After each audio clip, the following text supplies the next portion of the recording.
প্রধান নির্বাচন commissioner AMM Nasir Uddin বলেছেন, কবে নাগাদ নির্বাচন হবে তার দিনক্ষণ এখনই বলা যাবে না, তবে গুরুত্বপূর্ণ কিছু সংস্কার শেষে এবং ভোটার তালিকা প্রণয়ন করে অবাধ, সুষ্ঠু এবং নিরপেক্ষ নির্বাচন নিশ্চিত করা হবে।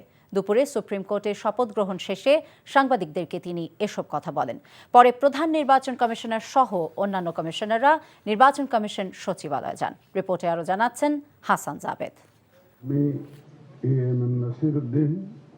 সুপ্রিম কোর্টের জাজেস লাউঞ্জে প্রথমে প্রধান নির্বাচন কমিশনার এএমএম নাসির উদ্দিনকে শপথ বাক্য পাঠ করান প্রধান বিচারপতি সৈয়দ রেফাত আহমেদ।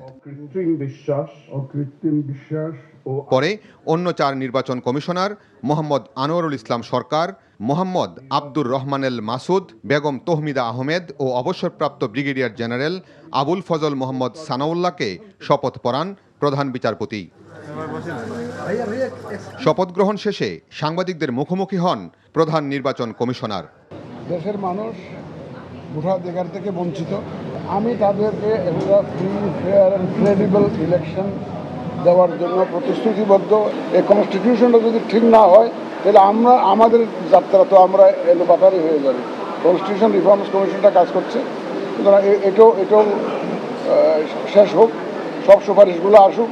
আমাদের নিয়ত সহি, we are confident inshallah we will be able to deliver. কবে নাগাদ নির্বাচন করা হবে এবং আওয়ামী লীগকে নির্বাচনে আনা হবে কিনা এমন প্রশ্নেরও জবাব দেন সিইসি।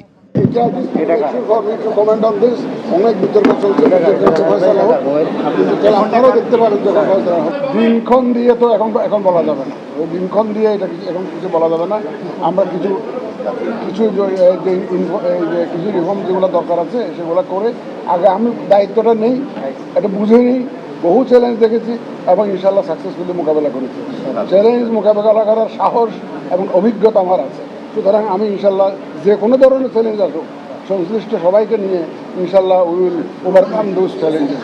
পরে 4 কমিশনার সহ প্রধান নির্বাচন কমিশনার আগারগাঁওয়ে নির্বাচন কমিশন সচিবালয়ে যান। সেখানেও সাংবাদিকদের সাথে মতবিনিময় করে নতুন নির্বাচন কমিশন। Hasan Jabed, NTV news, Dhaka.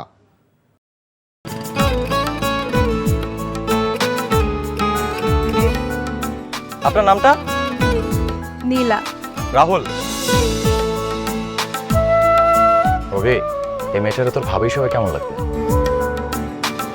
আপনাকে না বলছে আমাকে ফলো না করতে? ফলো কেন করতেছিলেন? আপনাকে দেখতে ইচ্ছে করে আমার, আপনার সাথে কথা বলতে ইচ্ছে করে। আমি কি করবো ঠিক বুঝতে পারছি না। ওরে বাবা, ওই মেয়ে, অথচ তারে তুমি চিনো না? হ্যাঁ, কি মায়ায় তাকাও তুমি, একটু দেখে চোখের খেয়াল, তোমায় দেখার তৃষ্ণা ভীষণ। ভালোবাসায় বুঝি দেনা পাওনা থাকে? অবশ্যই থাকে, ভালোবাসা সবকিছু থাকে।